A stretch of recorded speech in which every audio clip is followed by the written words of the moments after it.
Olá, boa noite. Eu me chamo Daiane e eu sou aluna do curso de Ciências Biológicas da Universidade Federal do Piauí.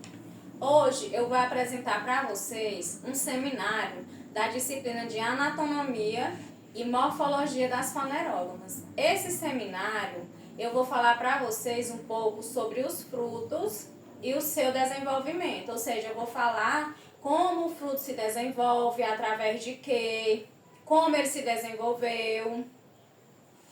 Os frutos, o que é o fruto? O fruto é uma estrutura originada do ovário após a fecundação. Ou seja, esse fruto só vai nascer após a fecundação.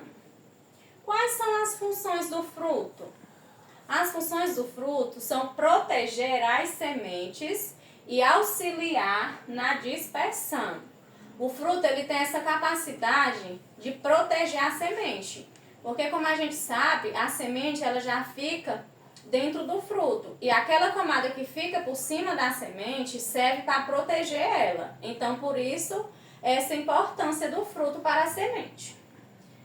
Aqui embaixo, além da importância que os frutos têm de proteger a semente, os frutos também servem na reprodução, na alimentação, na agricultura e na economia. Na alimentação é importante porque nós precisamos se alimentar. E a gente se alimenta de quê? Dos frutos, né? Então, e na agricultura? Na agricultura, ele é importante porque gera emprego para as pessoas, né? E é necessário a gente focar sobre essa parte da agricultura, porque se não tivesse as pessoas para cuidar das plantas, para cuidar dos frutos, para saber como plantar, para saber como regar, os frutos não teriam um desenvolvimento esperado e poderiam ficar prejudicados e não desenvolver um bom fruto. E na economia? Na economia, os frutos são importantes, pois eles fazem o mercado circular. Ou seja, eles dão sustento à maioria das pessoas, dos comerciantes.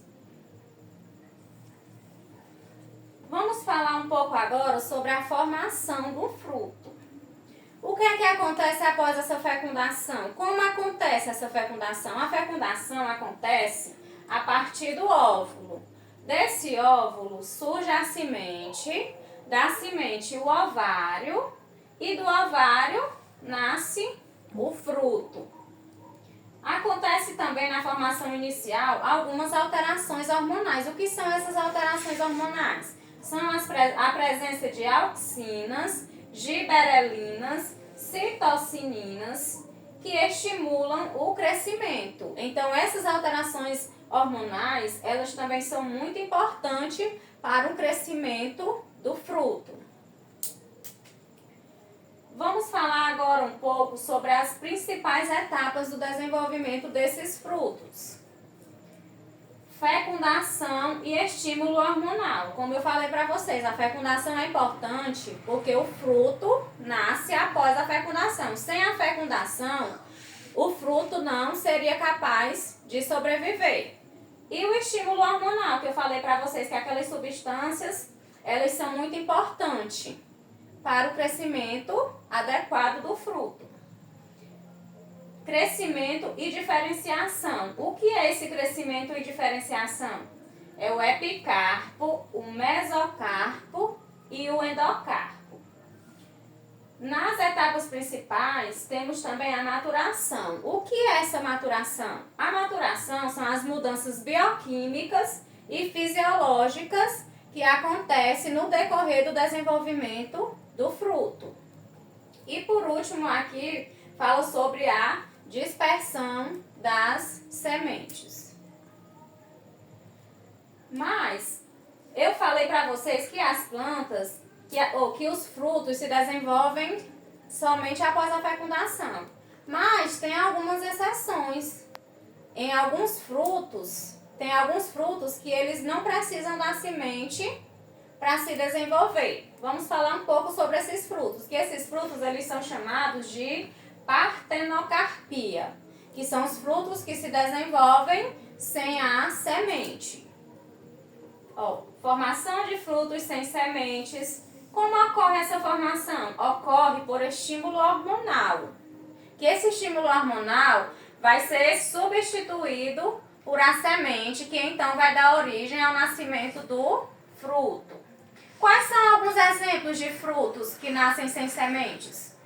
A banana, a uva sem semente e existe também uma laranja, que não é gerada a partir da semente. Ela é chamada de laranja baia. Ela não tem semente.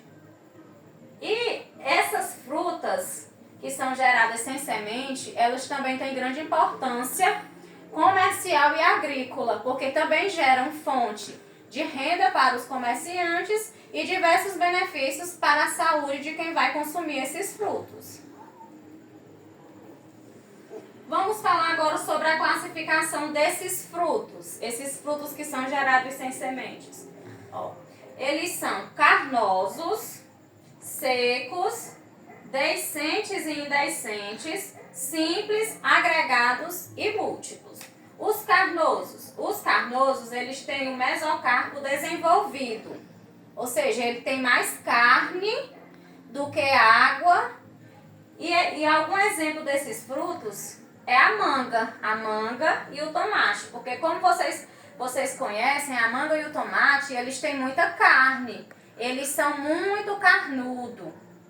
Ou seja, o tomate ele quase não tem semente e vocês podem perceber que a semente dele é bem pequenininha. Então a estrutura do tomate é mais de carne, é coberto mais por carne. Os secos, eles têm o pericarpo seco na maturidade. Quais são esses frutos secos? O feijão e o amendoim.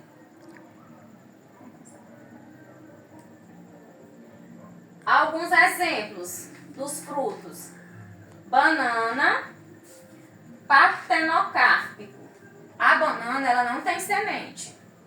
A maçã ela é considerada um fruto falso, porque ela tem uma parte comestível e um receptáculo floral. E vocês podem perceber que ela também é muito carnuda, a maçã. A semente dela é bem pequenininha. E o feijão, ele é um fruto seco, deiscente. O tomate é um fruto carnoso, climatérico. Qual a importância do estudo desses frutos? A importância do estudo desses frutos, ela acontece de forma ecológica, agronômica e econômica. Como esse estudo fortalece a ecologia? Através dele acontece a dispersão e perpetuação das espécies. Ou seja, você vai conhecer a história do fruto, onde ele nasceu, como ele foi desenvolvido. Na agronomia, o manejo influencia a colheita e a comercialização. Ou seja, os agricultores plantam os frutos, depois fazem a colheita e levam para ser comercializado, gerando fonte de renda para os comerciantes. A conclusão, A conclusão nada mais é do que eu já falei para vocês, que foi o desenvolvimento dos frutos, o desenvolvimento dos frutos depende de quê? Da fecundação e dos hormônios. Falamos também sobre a diversidade de formas e funções, que são os frutos com sementes, os frutos sem sementes, os carnosos, os secos. E falamos também um pouco sobre a importância desse fruto para a botânica, para a agricultura e para a nossa alimentação. E é isso, pessoal. Obrigado pela atenção.